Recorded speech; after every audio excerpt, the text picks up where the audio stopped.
Bonjour à tous et bienvenue dans ce nouvel épisode du podcast FILF, le podcast qui se pose la question « Fallait-il le faire ?» Aujourd'hui, nous allons décortiquer le film La Bête de Bertrand Bonello en présence de Julien. Bonjour. Bonjour Julien. De Maxime. Bonjour. Et enfin de Alan. Bonjour. Ok, alors donc, on est parti.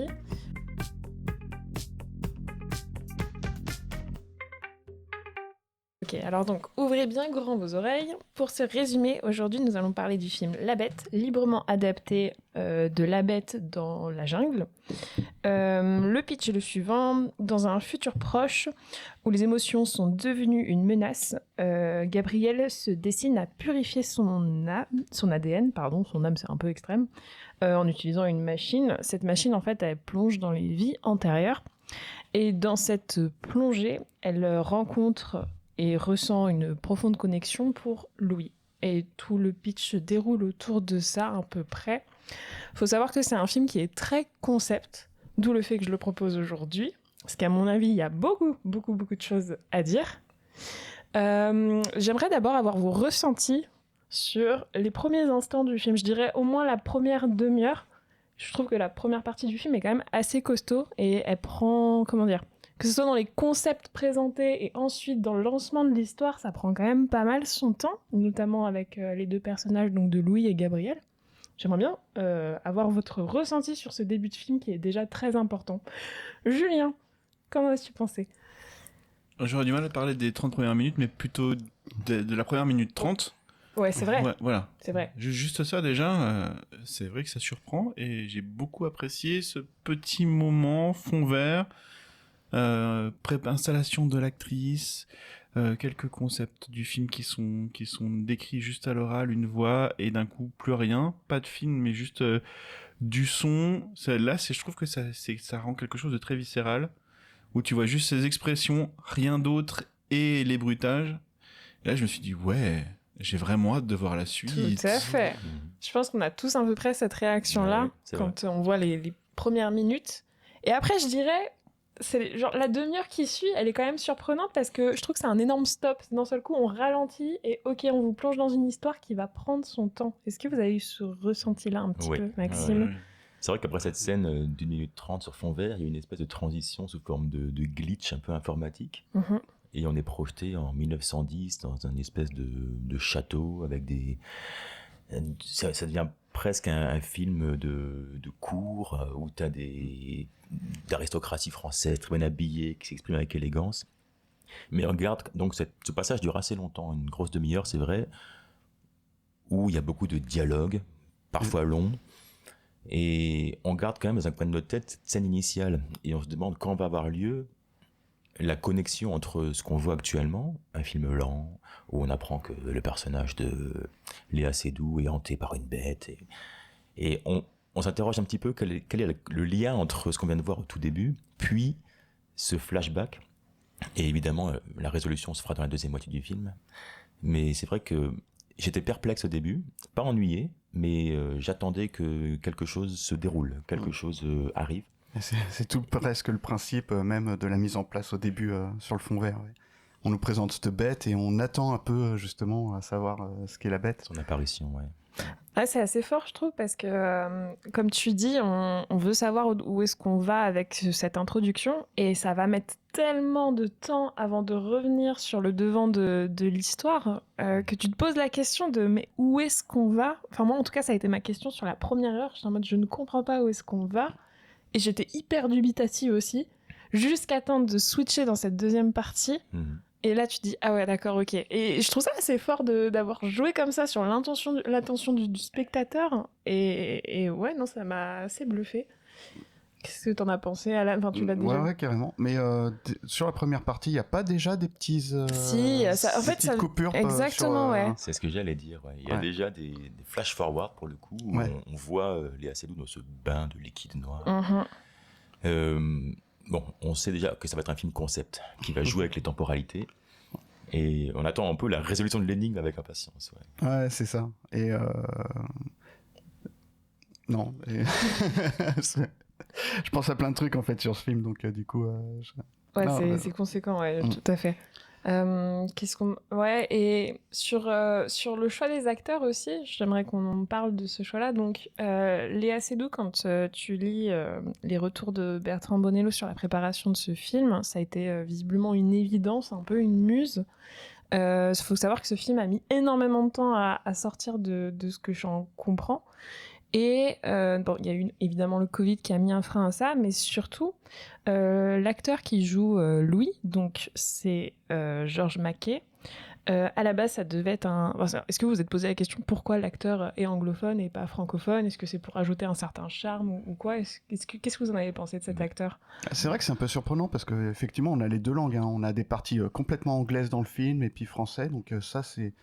Mais ça m'a pas fait poser plus de questions que ça. Déjà, le film est franco-canadien, je crois. Il me semble, ouais. Ouais. Oui, je crois qu'il y a Xavier Dolan qui a participé à la production du film, donc ça expliquerait peut-être ça. Ouais.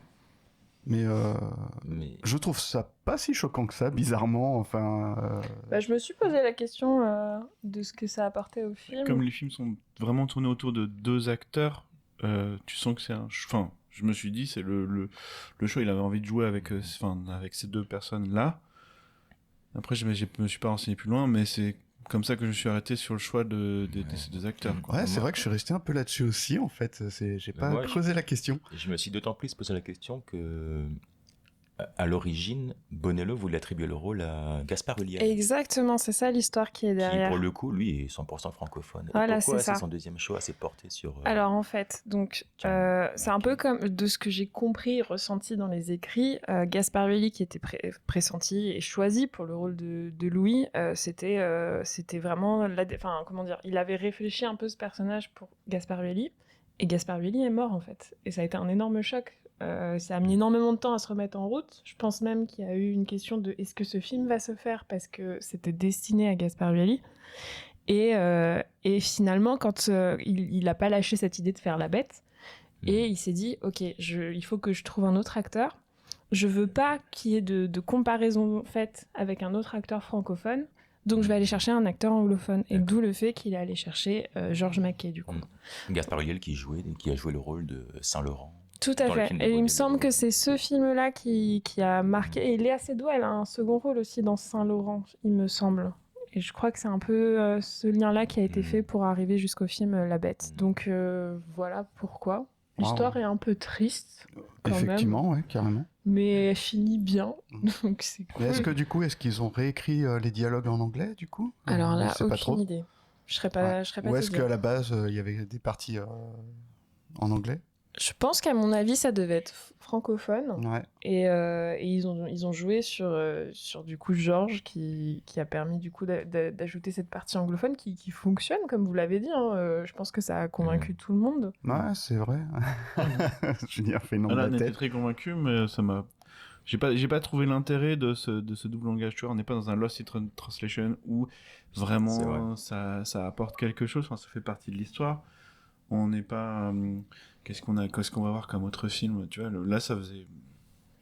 Bah tu vois, ça n'a rien à apporter au film en fait.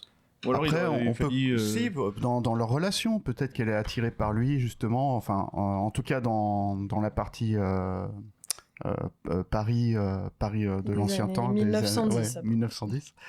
Peut-être qu'elle est attirée par lui justement par son petit accent anglais et puis par sa différence par rapport aux autres, tu vois, un truc comme ça. Puis il évoque Londres à un moment donné. Il dit que Londres est ennuyeux à cette période de l'année, que c'est pour ça qu'il est à Paris. Il y a une espèce de mise en contexte un peu superficielle peut-être, mais qui apporte pas grand-chose à l'intrigue du film. S'il avait été français, voilà, c'est ça. Après, à un moment donné, on est à Hollywood et du coup, ça explique un peu plus son côté anglophone. Et c'est vrai. Du coup, ça, c'est pas inintéressant. La partie, en fait, on pourrait la justifier par la partie. Donc, c'est la période 2014, il me semble. C'est ça. Et là, ça se passe effectivement à LA. Donc, mais ça te semble pas t'avoir non plus. Ça fait l'anglais perdu en France, après la française perdue aux États-Unis. Ouais. Pourquoi pas? Est-ce que c'était indispensable pour parler de tous ces sujets-là? Ça peut vite être rebutant. Alors déjà que c'est un film concept, tu le disais, donc déjà que c'est orienté pour quelques personnes. Donc je pense que c'est un bon choix pour toucher les quelques personnes qui pouvaient être touchées, puis rajouter un petit côté intellectuel. En plus, c'est en deux langues, il faut pouvoir suivre, jongler. Donc je pense que les gens qui apprécient les films de concept ont apprécié ce changement de langue. Est-ce que ça en fait un film qui soit... Est-ce que ça apporte quelque chose? Est-ce que ça en fait un film que tu peux conseiller derrière pour dire allez le voir, il est vraiment bien? Oh non, en fait, ça fait que encore rajouter un mur, quoi. Ok, je vois ce que tu veux dire. D'accord. Ou alors, de manière un peu cynique, c'est juste un faire-valoir pour prouver que Léa Seydoux est une excellente actrice, en français comme en anglais. Elle a un accent absolument impeccable. Même si je pense Et dans que- tous les domaines, elle se... Ouais, mais à ce stade, je veux dire, dans sa carrière, elle a pas grand-chose à prouver. Elle a Non, quand même non, fait un James c'est- Bond et tout. Enfin, ça va. Elle C'est était une sur demi-blague. Dune. Je me dis, bon, niveau... Enfin, son côté anglophone, il est pas trop approuvé, quoi. Donc... C'est vrai. Mais le film aurait pu impeccable. s'arrêter sur 1 minute 30, on avait pas mal de son panel de jeu d'actrice, et Tout à fait. déjà là, c'était bluffant, quoi. Donc, et encore plus flagrant après, on parlait de la Californie, quand elle doit en quelques minutes jouer une publicité, avec quelques infos qui sont données hyper rapidement par le réalisateur, et après elle applique alors bon, après c'est le film, après il y a tout le jeu qui va derrière. Mhm. Mais ouais, elle est bluffante tout le film, vraiment. Maquet plus En retenue. ouais, Bah, plus monovisage. Je pense que Enfin, je sais Et pas. encore, enfin, les deux sont en retenue de toute façon dans ce film. Hein. Ça fait un peu partie du truc, quoi. Ouais. Oui, l'absence d'émotion, c'est Ouais. le thème Ah, central bah, du c'est film. clair, On peut en parler. C'est une... Bah, c'est... Enfin... Léa Seydoux, donc Gabrielle dans le film, elle est reliée à une histoire familiale liée à la création de poupées. Et t'as cette scène que j'ai adorée où elle est en train de prendre le thé, je crois, avec Louis. Ouais, le restaurant. Elle est au restaurant, ouais.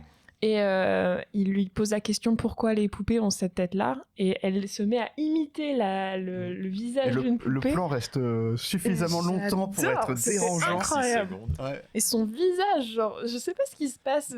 Enfin, j'ai vraiment adoré cette partie-là. Elle est incroyable, je trouve, C'est comment elle la- se fige. C'est la première scène qui a été tournée Ah, d'accord, ok. Ah ouais pour le film. Oh la vache. Et j'ai essayé après coup de reproduire un peu ce visage de neutralité. Je me dis, mais ça doit pas être si difficile. Et c'est Non, extrêmement dur de rester ouais, pendant non, mais 5 c'est- secondes figé avec un visage neutre. Ouais. Non, elle est incroyable, Clairement, cette scène. ouais, elle est incroyable comme actrice. Hein. Rien que ça prouve. Ouais, c'est un- Et sur le concept des poupées, j'ai trouvé ça trop intelligent. J'adore ce genre de détails où c'est ensuite remis dans les périodes de plus tard. Donc en 2044, on serait sur la poupée à évoluer plus pour devenir un compagnon de vie hyper neutre, mais qui t'accompagne, qui ressemble à un humain, hein, tout simplement, donc un androïde. Oui. Et c'était trop fun. Et en 2014 c'est plus subtil, c'est une espèce de poupée un peu C'est à la Chucky. Chucky. Exactement, ouais. Elle fait peur à chaque apparition. Genre, c'est l'équivalent d'une. Je sais pas, c'est comme s'il y avait une Google Home qui était rangée là-dedans. Et... Il y a la transition, elle se fait. Elle commence à répondre déjà. C'est ça, Elle peut exactement. lui poser des questions. Oui, elle c'est fait vrai. des mimiques, elle réagit. Mais elle est horrible. Ouais. Mais ce concept Ouais, était elle trop est intéressant de la poupée. Enfin, franchement, ça, j'ai bien aimé. Et alors, du coup, j'aimerais discuter avec vous. Donc, la dernière période, c'est 2044. C'est la période, en théorie, à laquelle se déroule l'histoire qu'on suit. Le concept, du coup, de gommons les émotions. Et pour cela, passons à mal nos vies antérieures qui, du coup, impacteraient nos soucis, notre façon de faire actuelle. Qu'est-ce que vous en avez pensé de ça? Est-ce que, Alan, qu'est-ce que t'as trouvé de ce concept un peu? Ah, je t'ai pris de court, là. Ouais. Bah, difficile à dire. Bah, du coup, c'est toute la thématique du film et tout ce que le réalisateur, Bertrand Bonello, qui va critiquer sur le cinéma et la société, en fait. Du coup, c'est un peu vaste. Ouais. Mais du coup, ça m'a fait penser aussi, comme je disais, à Cloud Atlas un petit peu. En plus, j'ai failli proposer ce Cloud Atlas pour le FILF, donc j'ai trouvé ça très très drôle. Mais c'est presque un anti-Cloud Atlas en fait. Cloud Atlas, il parle des émotions qui justement font survivre tout au long des siècles et par le partage de l'art et qui permet d'inspirer, etc. Et là, on a justement vraiment l'inverse, quoi. C'est tout au long des siècles, la perte de l'émotion. Mais même dans l'ancien temps. Il y a déjà... Ouais, je dirais même... pardon, je te coupe un peu. Ouais. Mais du coup, c'est la bête, en fait. C'est aussi cette peur d'aimer, cette peur de vivre ses émotions au final, et puis de se retenir. Et la bête, en fait, c'est ça. C'est cette attente qui nous crée aussi chez nous, spectateurs. On attend la bête comme elle attend cet événement terrible qui risque d'arriver, mais elle sait pas ce que c'est. Et en fait, c'est ça, la bête en elle-même, c'est cette attente. La peur de l'amour, ouais, c'est comme ça que je l'ai compris. Ouais. Ouais, je trouve que... Du coup, j'ai dérivé par rapport à ce que tu me disais. Non, ça me paraît ok. Et je trouve qu'il y a un truc où l'émotion, elle devient de plus en plus malade dans ce film au fil des périodes. Et je trouve ça assez fort de l'avoir représenté comme ça, surtout avec la clôture où, en fait, elle devient complètement folle de voir que... en fait, c'est un peu un amour qui se poursuit à travers le temps. Oui, c'est ça. Et attention, nous allons divulgacher, j'ai oublié de prévenir. Bon, là, vous vous en sortez un peu près. Mais à partir de maintenant, c'est la pente glissante. Où, du coup, la clôture, c'est... on est en 2044. Gabrielle, elle a refusé de supprimer cette mémoire des vies antérieures. Tandis que Louis, lui, se posait la question. Et il me semble que tous les deux se posaient la question pour pouvoir accéder à des postes plus haut placés, de ce que j'ai compris. Un travail, exactement. Et Louis, lui, a passé le cap. Gabrielle ne le sait pas. Elle pense enfin avoir compris ce qu'elle pourchassait depuis tant d'années. Donc, ouais, finalement, cette cure d'émotions qu'elle est censée faire, finalement, ça a été thérapeutique pour elle. Du coup, elle a exploré ses vies antérieures et elle a fini par accepter et oser vivre son amour. Tout à fait. Mais trop tard. Oui, je dirais que c'est pas vraiment que elle a refusé, c'est que ça n'a pas marché sur elle.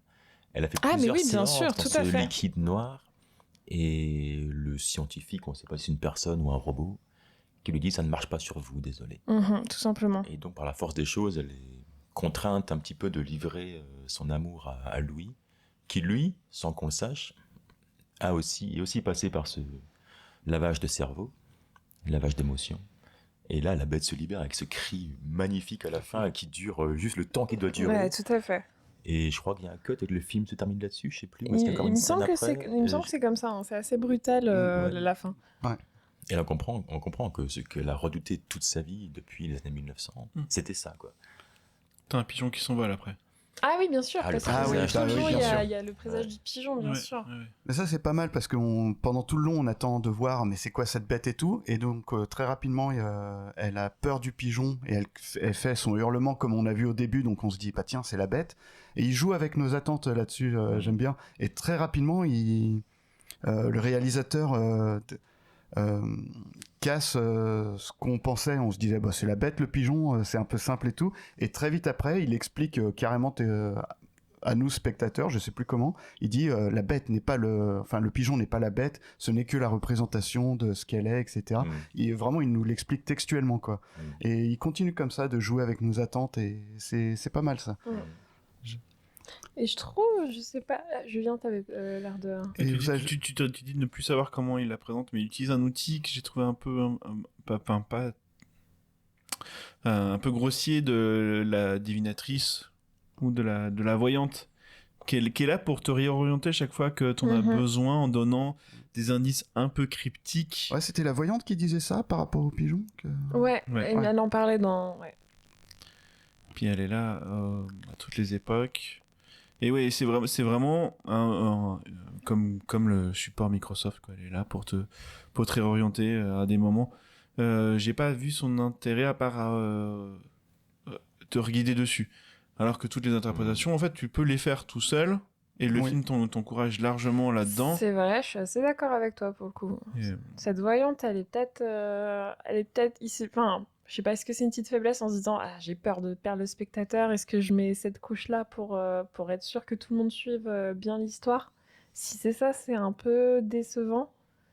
Après, moi, je trouve qu'elle m'a apporté autre chose, cette voyante, qui est un flip total. Je sais pas, en fait, elle était ultra flippante, la façon dont elle est filmée et tout. Je sais pas si elle est réelle ou quoi. Dans la partie 2014, ouais, j'entends. Surtout dans la partie 2014. Horrible, elle est vraiment, elle est trop bizarre. Ouais. Infernale. Oui. Mais oui, c'est particulier quand même, ce biais-là. Et tu fais bien de mettre le doigt dessus, Julien. Une petite déception que j'avais pas forcément décelée sur ça. Je trouve pas qu'elle apporte grand-chose ou en tout cas elle réexplique des choses qu'on aurait envie de comprendre par soi-même. Donc ouais, dommage. Avec un petit saut, est-ce que vous avez été regarder le générique de fin?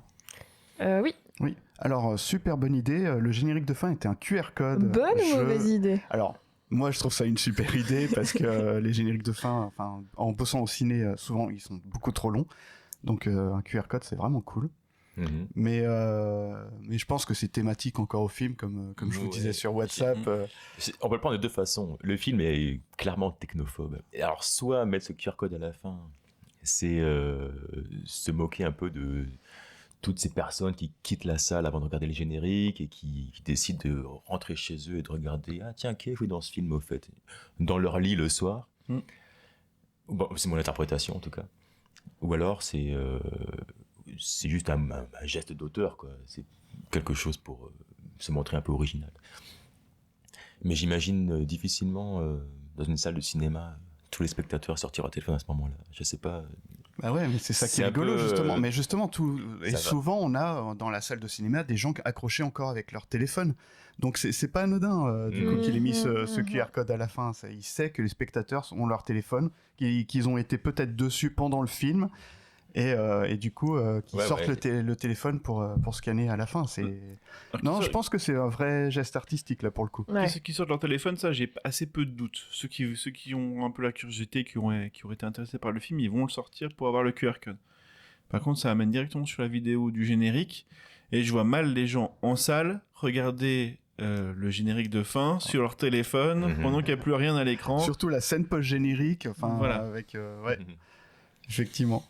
Peut-être que justement l'effet voulu, c'était une fois le film terminé, chacun se retrouve courbé, les yeux devant leur téléphone. C'est un peu ce qu'il décrit un peu dans son film. Tu vois. C'est fort. Non, c'est trop fort. Ça parle beaucoup de solitude aussi. Mais carrément. Louis 2014, qui se filme, c'est l'apparition un peu du narcissisme virtuel, tu sais, on se filme, on se publie.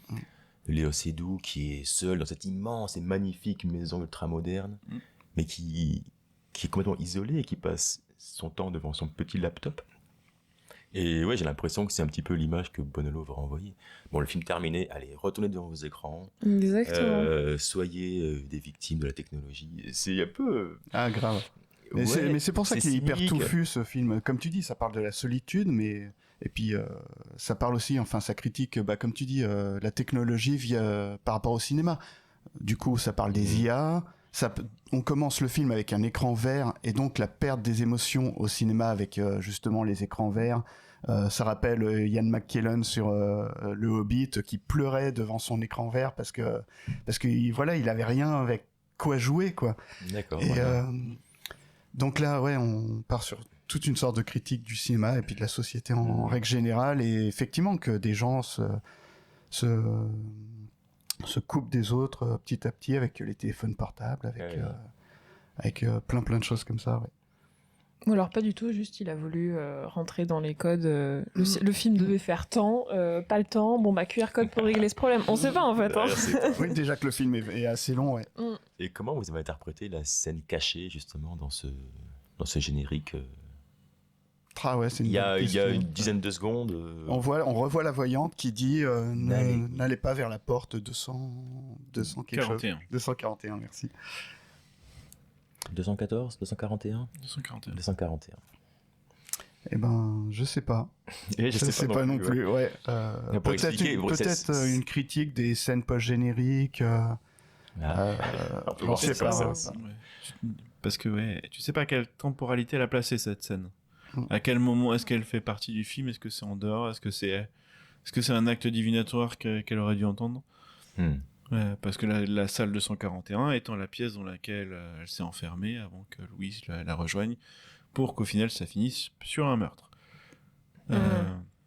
Donc voilà, c'est quelque chose qu'elle aurait dû dire avant. C'est la partie la moins cryptique de ce qu'elle dit. En fait, finalement, on n'entre pas dans cette pièce avec ce numéro-là. Voilà, c'est très clair, quoi. Mais du coup, c'est un message qu'elle aurait dû donner avant, ou alors est-ce que c'est un message qu'elle a entendu mais qu'elle l'a quand même fait? Ouais, elle est là, comme tu dis, c'est juste pour t'embrouiller un peu l'esprit à la fin. Ouais. Est-ce qu'il y a pas de lien avec d'autres 241 dans le film, ou alors pas évident? Ça t'apporte pas une deuxième lecture. Ça t'apporte pas peut-être une suite éventuelle. Non, c'est peut-être pour montrer que la voyante a une vision globale de toutes les vies de la nana et qu'on peut interpréter tout ce qu'elle dit à ce niveau-là, quoi. Mais bon, je sais pas. À la fin, on a vraiment juste l'arrêt sur image sur la pièce 241, quoi, sur le chiffre 241 à côté de la porte. Ouais. Pas trois visions de 3 à 241. C'est peut-être un code pour. Je sais pas, il y a peut-être un petit jeu de piste caché, hein, pourquoi pas. Qu'est-ce que tu disais que 2 plus 4 plus 1, ça faisait 7, qu'elle faisait un peu les 7 nains, et que ça rappelait Blanche-Neige. Les 7 nains, Blanche-Neige, Belle et la Bête. Il y a un lien. Ouais. Y a-t-il un lien avec la Belle et la Bête? Est-ce que la Bête dans la jungle de Henry James, c'est une adaptation de La Belle et la Bête, ou est-ce que c'est décorrélé complètement? Je ne sais pas. Non. Bah apparemment c'est le roman, enfin quoique je sais pas exactement de quoi il parle. Je crois pas que ce soit une adaptation de La Belle et la Bête. D'accord. Non, ça parle vraiment de ce sujet où la bête c'est vraiment l'attente. Dans le roman apparemment c'est la même construction. T'attends toujours ce qui est un peu la bête et la bête c'est ça, c'est cette attente, c'est ce manque d'oser, c'est ça, tout ça en fait. Et dans le film il a poussé ça un peu plus en une critique avec vraiment sur les sentiments, sur la critique cinéma, sociétaire, tout ça. C'est le réalisateur du coup a l'air assez engagé comme personne. Il fait pas mal d'actions, notamment associatives, je crois, enfin des trucs comme ça. Il est plutôt engagé, ouais. Est-ce que vous avez des scènes, des éléments que vous souhaitez partager, des choses qui vous ont marqué, qui pourraient compléter notre réflexion sur fallait-il faire la bête? Ou est-ce que je vous pose tout de suite la question fatidique? Non, ouais, effectivement. Moi, les choses qui peuvent me déranger, c'est par rapport à la thématique et ce manque d'émotion et tout. Je me dis, est-ce que ça aurait été plus parlant? En fait, il fait un film qui dénonce... Enfin, le film est comme ce qu'il veut dénoncer. Le film est froid, avec des plans extrêmement fixes, avec des petits zooms un peu à la française. J'aime pas du tout ces zooms-là. En fait, ces zooms qui se rapprochent des acteurs, mais généralement, tu rentres dans leur intimité pour l'émotion, et t'as ces zooms qui se rapprochent des acteurs sur des visages qui sont impassibles. C'est vraiment très bizarre. C'est sûrement encore voulu en termes de réalisation, d'ailleurs. Et je me dis, thématiquement, ça aurait peut-être mieux marché si... à chaque époque, il y avait eu au moins une personne qui exprimait plus les émotions, tu vois. Et la perte de l'émotion était peut-être sur l'autre personne. Dans le Paris du 19e, l'anglais, je sais plus comment il s'appelle, Louis. Qui a un nom polonais, hein, Louis. Lui, il a envie de sortir avec cette femme, d'attiser son désir et tout. Il pourrait être un peu plus émotionnel. C'est elle qui est freinée par ses propres émotions. Dans l'époque moderne, en 2014, c'est l'inverse. C'est elle qui a envie de... C'est lui qui est freiné par ses propres émotions et qui se fait des idées complètement folles et tout. Enfin... Les pulsions refoulées qui mènent à... Les pulsions refoulées, exactement, ouais, qui mènent carrément au meurtre, et la etc. détestation des femmes. Ouais. Et qui rappellent certains événements d'Hollywood, parce que ça se passe à Los Angeles, et ça rappelle des trucs qui sont passés à Hollywood, je crois. Non, c'est pas Hollywood. Alors, là, cette partie-là représente les incels. Donc, c'est un phénomène qui existe depuis 2001. C'est la première fois que je vois une vraie représentation cinématographique. Donc, ce sont des hommes qui pensent qu'ils sont bien sous tout rapport, qu'ils sont gentils, qu'ils sont de l'argent, qu'ils sont méritants, beaux, et que de par tout ça, les femmes devraient les aimer. Et le fait qu'il n'y ait pas de retour spontané les frustre au plus haut point, et ça a mené à plusieurs tueries depuis les années 2010. Donc phénomène qui a été amplifié par Reddit, par les vlogs de ces garçons qui ne comprenaient pas ou qui filmaient les couples. Enfin, tout ce qu'il y a dans le film, en fait, ça s'est passé, c'est tiré d'histoires vraies. Oui, comme la scène qui monte et qui inonde Paris, hein, pareil, c'est ça. Mais ça va même plus loin que ça. J'ai appris ça en écoutant une interview de Bonello suite au visionnage du film. Le personnage de Louis en tant que incel, donc célibataire involontaire, c'est ça que ça veut dire. C'est ça. En 2014, les passages de ce film avec son téléphone sont des répliques mot pour mot d'un incel qui a réellement existé, qui s'appelait Elliot Rogers, je crois, et qui a commis une tuerie de masse en 2014 à Los Angeles. Et donc, il y a une espèce de copier-coller. Il réinterprète ce personnage réel en reprenant le texte, parce que lui c'était filmé aussi dans la vraie vie, il est sur les réseaux. J'ai des lunettes à 300 balles, c'est des Dolce & Gabbana, je comprends pas pourquoi ça attire pas les femmes, je suis poli, je suis courtois, belle bagnole, j'ai une belle voiture, j'ai un beau métier. Et donc ce Elliot Rogers qui avait publié ces vidéos a commis un meurtre par la suite. Et Bonello s'est resservi de ces extraits qui sont sur YouTube, ou ils ont peut-être été supprimés depuis, je sais pas, pour écrire le script de cette scène-là. Et ben, j'ai pas osé les faire cette recherche parce que je me suis dit que si c'était ça, je serais hyper mal à l'aise. Oui. Et donc c'est bien ce qu'il a fait. J'avais peur de ça. Hyper méga intéressant, trop bien. J'avais pas du tout ces éléments-là, je ne connaissais pas les. Comment vous dites ? Incel. Les incels. Ça me. Ok, d'accord. Celibate. Et bah c'est trop intéressant de l'avoir intégré dans le film, surtout comme ça. Je trouve que ça rallie tellement bien la thématique de l'émotion malade. Ouais, c'est ça. Hein, mais encore une fois, ça sert son propos de technophobie. C'est un phénomène qui est apparu avec les réseaux sociaux, où les hommes ont pu... Enfin, les hommes... Qui s'est amplifié. Dans ce cas, des incels qui s'est amplifié. Parce que c'est d'abord sorti dans des journaux papier. Enfin, les premiers articles là-dessus, c'est d'abord des journaux papier. Et ensuite, ça a été... transformé, adapté par les gens qui se sont retrouvés là-dedans et qui ont ensuite partagé ça sur la seule façon dont on pouvait le faire à l'époque, c'est Internet, les vlogs, donc ça c'est... Et puis la force entre eux, des gens qui se sont dit oui mais t'as trop raison, ça c'est les réseaux sociaux. Voilà, c'est ça. Encourager dans ses... C'était un biais de confirmation, quoi. Encouragé dans ses idées par d'autres personnes qui pensaient comme lui, qui l'ont sans doute poussé à commettre ce meurtre.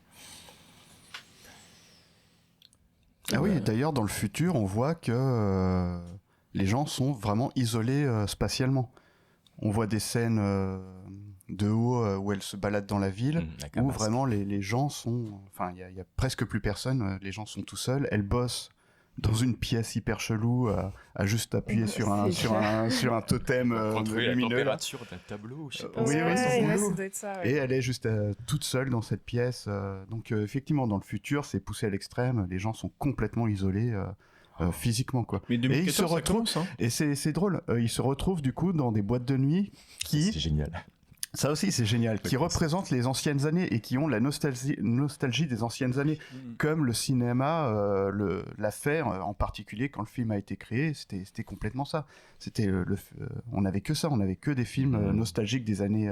et encore un peu maintenant, mais là, heureusement, on a un peu du renouveau là, en ce moment, mais ça, c'est drôle. Et c'est encore la critique du cinéma. La bonne nuit change de nom à chaque journée, quoi. Oui, Viens voir 1983, puis le lendemain, viens voir 1972. Et il passe que des morceaux de cette année-là. Et c'est un concept que j'aimerais bien voir dans la vraie vie. C'est génial. Oui, mais en même temps, c'est triste, quoi. Ouais, ça vient appuyer encore ce qu'il dit, quoi. On a cette étape-là, quoi. De vouloir, d'avoir envie de ça, ouais, c'est ça. C'est vrai. De retrouver la nostalgie, là, on est à fond sur la nostalgie des années 80 et tout. Mais ouais, j'ai une question sur le film.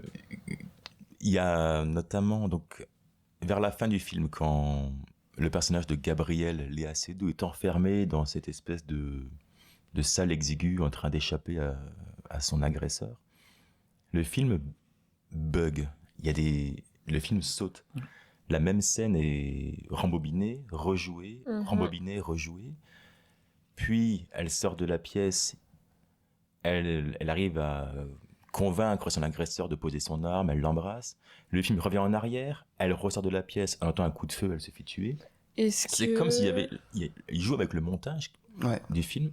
Est-ce que c'est une signification? Est-ce que pour c'est vous, parce ça... que est-ce que justement, donc, sur le principe, Gabriel est en train de se faire supprimer ses vies antérieures. C'est le moment critique de sa vie en 2014 où elle meurt. Est-ce que, du coup, c'est la machine qui n'arrive pas à supprimer et ça rebug encore et encore? Et ben voilà. Et ben moi, je me suis fait la même réflexion. Je me suis demandé, est-ce que du coup, on n'est pas en train de regarder une machine qui observe la vie de ce personnage-là? C'est trop intéressant. Mais carrément. Je me demandais, est-ce qu'on n'est pas, nous, les yeux de cette IA qui analyse, observe la vie de Gabriel? Mais je pense que ça a plusieurs sens, C'est et notamment ce sens-là, ouais, que je suis complètement d'accord. Et aussi l'aspect montage et peut-être le remontage de la fin du film, qu'on peut avoir sur pas mal. Enfin, je sais pas, ouais. Mais il y a clairement encore un aspect cinéma qui est vraiment mis en parce avant. qu'il y a plusieurs glitches dans le film, Oui. il y a des espèces de transitions. Puis des glitches très numériques, hein, Oui, de voilà, toute façon, des glitches ouais. numériques, tout à fait. Mais effectivement, on voit juste Il y a une par dernière. les yeux de l'IA. Flippant. Ouais, de fou. Il y a une dernière ligne de narration que j'aimerais apporter à la réflexion. J'ai pas forcément. Je sais pas où est-ce que je vais. Hein. Mais voilà, je trouve ça trop intéressant parce que pour moi, le concept est apporté. À chaque temporalité, tu as une catastrophe naturelle qui est mise en scène. Donc, les inondations de Paris. 2014, c'est un tremblement de terre. Et je me dis que 2044, ça doit être l'air pollué, je suppose, vu qu'ils portent des masques. Ou un virus. Ouais, tout à fait. COVID, Ouais. Et je me demande quel est pourquoi avoir montré une catastrophe naturelle à chaque période. Est-ce que ça a une signification qui va au-delà de notre humanité, du coup? Ou juste la Terre, où on garde en tête que la Terre va pas trop bien? Qu'est-ce que ça provoque en toi, une catastrophe naturelle? Oula, waouh. Ok. Des pics d'émotion quand on est encore là-dedans. Hein. Ok, d'accord. Ouais, parce que l'eau, c'est souvent lié à la sensualité, puis et tout ça. C'est peut-être symbolique. Le tremblement de terre, la colère. Parce que par exemple, le pigeon, c'est clairement symbolique. C'est si vous faites une petite recherche, ça représente la liberté, etc.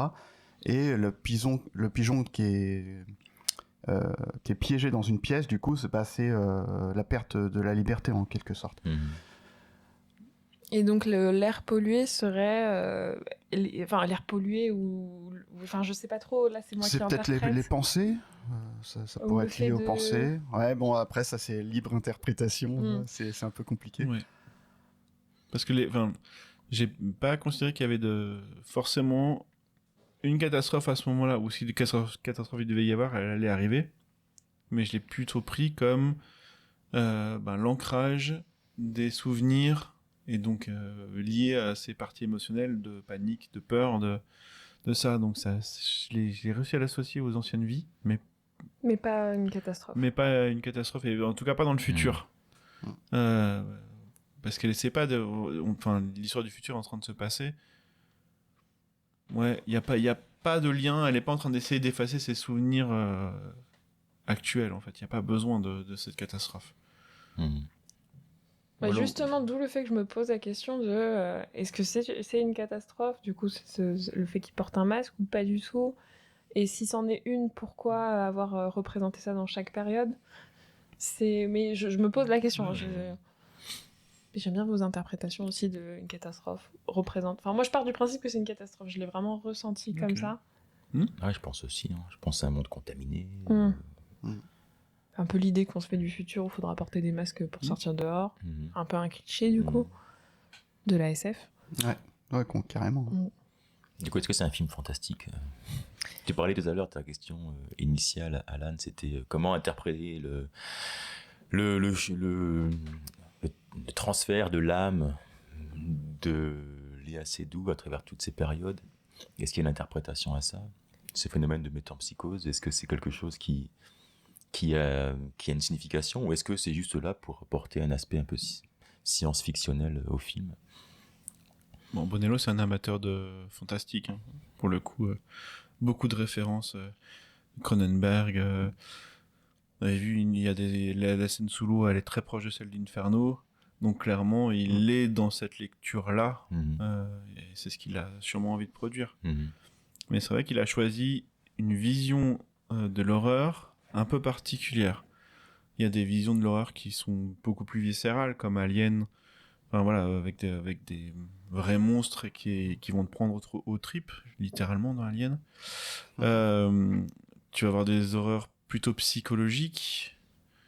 Donc c'était dans l'interview de Bonello, où il mettait en avant Massacre à la tronçonneuse en disant là il n'y a pas vraiment d'horreur, mais par contre il y a la un malaise psychologie, constant qui est extrêmement fort, quoi, et qui impacte presque plus que s'il y avait de vraies images gore, quoi, dans le film. c'est ça. Et là j'ai l'impression qu'il a essayé de faire autre chose, une horreur intellectuelle. En fait c'est vraiment sur ta réflexion et sur ce que tu vas mettre derrière ces images que tu vas faire ces liens en disant mais c'est en fait ouais là c'est hyper malaisant en fait. Mais sans cette réflexion là, Alan, c'est toi qui en as parlé des plans lents, enfin des plans fixes, de l'image épurée. Ouais, mais c'est aussi parce qu'il aime bien ça en tant que réalisateur, justement. Il en parle en termes de réalisation, il aime l'épure dans l'image, il aime le minimalisme. Mais ça peut être hyper ennuyeux si tu cherches pas la réflexion, enfin si tu cherches pas l'intention qui est mise derrière. Carrément, ouais. Et justement, dans sa réalisation, enfin voilà, c'est froid, le film, son horreur, elle est là-dedans, quoi, justement dans le manque d'émotion, dans le moment le plus fort émotionnellement, c'est quand il se touche la main. Je sais pas, enfin je trouve ça marrant, quoi. Et il appuie, bah ouais, non mais ça reste très léger, hein. Ouais. Après, l'horreur n'est pas qu'intellectualisée, je trouve. Hein. Dans la partie 2014, on se rapproche presque du genre du slasher, tu sais, où il y a cette dame qui est observée à travers sa grande baie vitrée par un incel qui l'attend dehors, qui rentre dans le bâtiment. La voyante qui, sur son écran d'ordinateur, dit « Je vais vous parler à vous, mais à vous seul. » « Mais je suis seul, enfin. Non, il y a quelqu'un dans la maison. » Ça rappelle un peu Scream, ça rappelle un peu les Wes Craven. Scream, ouais, carrément. Et il y a une hybridation des genres dans ce film qui est super intéressante, je trouve. Bah comme la partie 19e, ça rappelle un peu Titanic ou les films catastrophes, l'aventure du Poséidon, des trucs comme ça, où ils sont piégés dans l'eau après et ils essayent de s'échapper. Ouais. Et d'ailleurs, le plan est magnifique hein, quand ils sont dans l'eau. Il y a quelques plans qui sont visuellement hyper beaux. Ouais. Ouais, non, c'est incroyable. Les cheveux de Léa Seydoux qui ondulent comme ça, c'est filmé de manière absolument incroyable. Ouais, techniquement, c'est fou. Malgré cette froideur dans la réalisation, il y a quelques plans qui se détachent complètement et qui s'impriment quoi, vraiment dans la rétine. Quoi. Et puis la transition entre cette image un petit peu éthérée, un petit peu parfaite visuellement, où elle nage dans l'eau presque au ralenti, elle ondule comme une espèce de créature, une nymphe, et d'un seul coup elle pose son pied sur le cadavre de Louis qui lui s'est noyé, et là mais ça m'a fait une espèce de choc, de contraste des genres qui était vraiment réussi. Cette scène je l'ai adorée. Même si elle a été plagiée selon Julien. Je sais pas, Bonello il a avoué aussi s'être inspiré d'Argento notamment. Et là, la scène, elle est à l'identique. À l'identique, oui, d'accord. Pas poser, enfin, quasiment, mais oui, poser le pied sur la tête d'un zombie mort dans l'eau. Ouais. Mais tout le monde n'a pas vu Inferno, et si ça peut pousser à aller voir les références, pourquoi pas, hein. Oui. Ok, et bah trop bien, je vois qu'on a eu plein de choses à dire, je suis trop contente. Je trouve que c'est un film où il y a tellement de choses à décortiquer et c'était vraiment cool de même d'avoir vos visions, plein de choses qu'évidemment moi j'avais pas vues, peut-être inversement. Donc on arrive à la question fatidique que je vais commencer à poser à Alan. Est-ce que Alan, tu penses qu'il fallait faire ce film, La Bête ? Oui, à cause de tout ce que ça implique derrière. Enfin voilà, c'est une œuvre artistique en soi quoi, qui expose énormément de choses en fait, qui est une critique du ciné, de la société, de plein de choses. Avec un petit mais quand même. Enfin, je sais, on n'a pas le droit de faire des mais et tout, mais avec un petit mais parce que le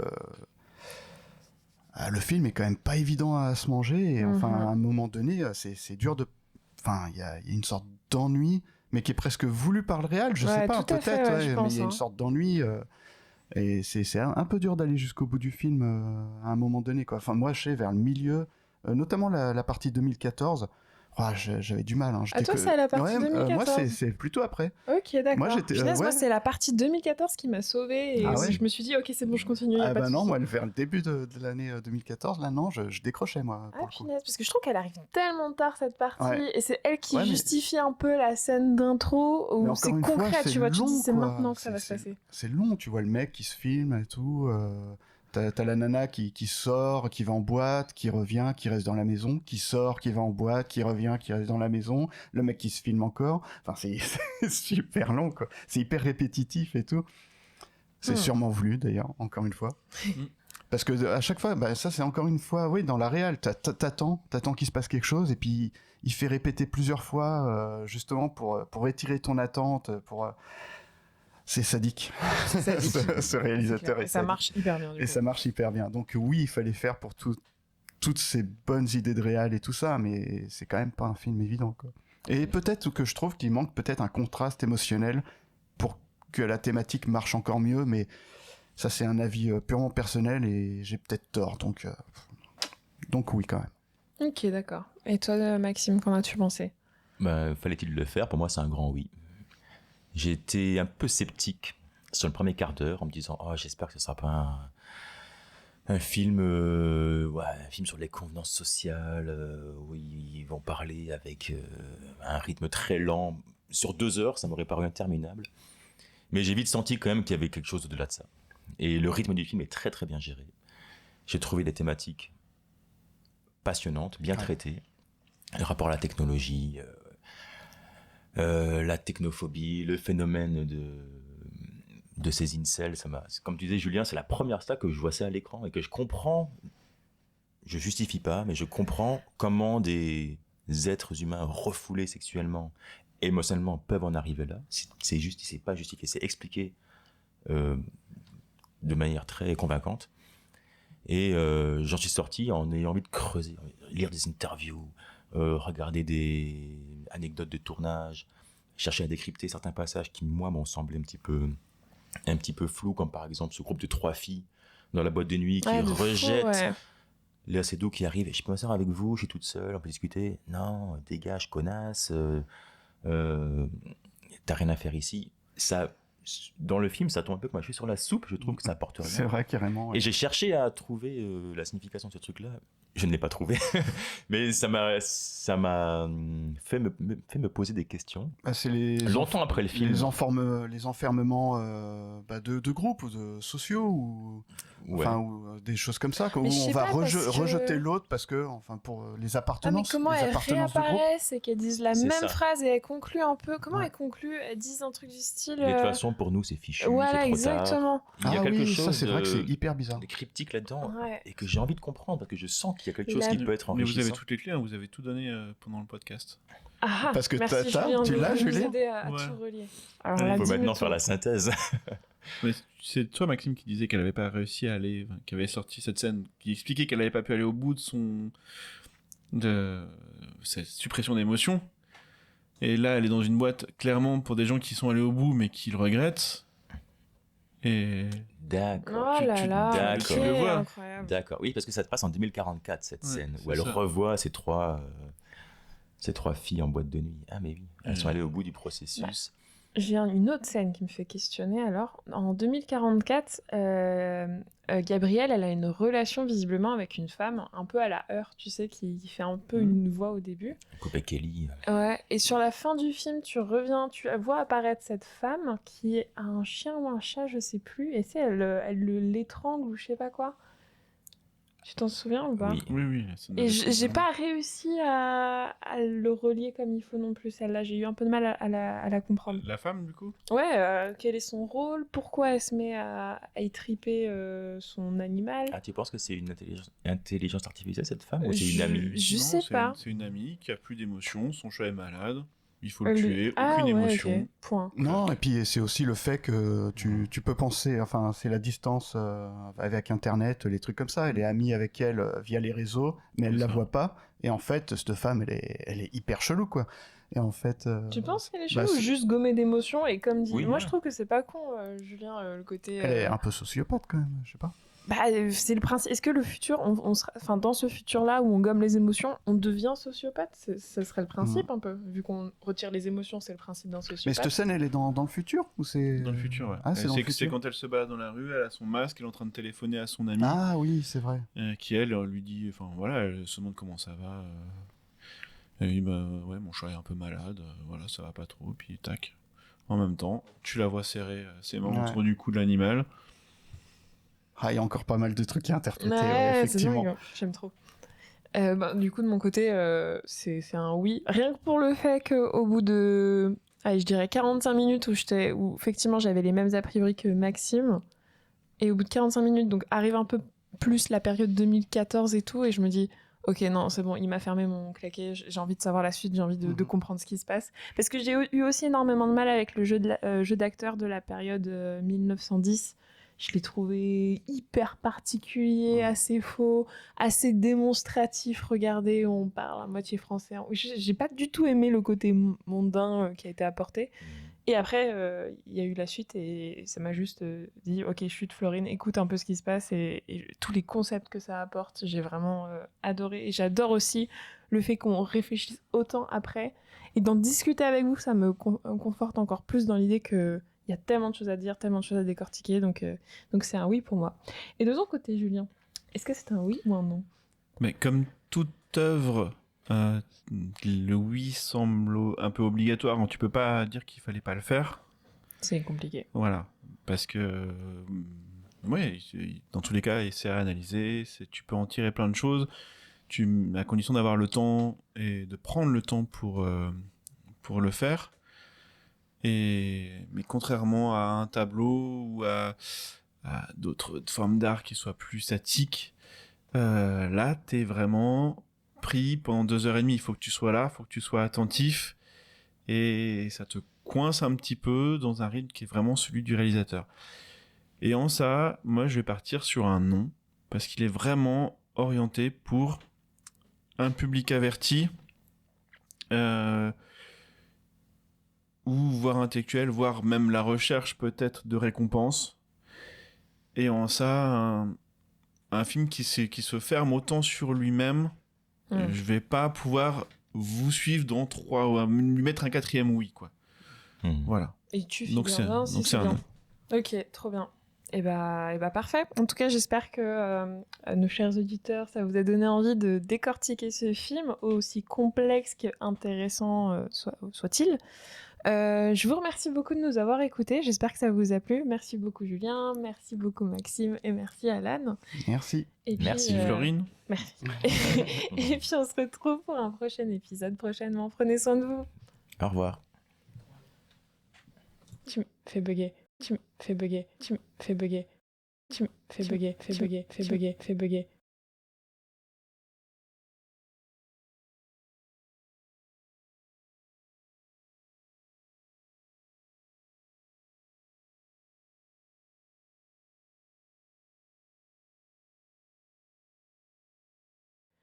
Merde, non, attendez, on garde. Tout va bien. Non.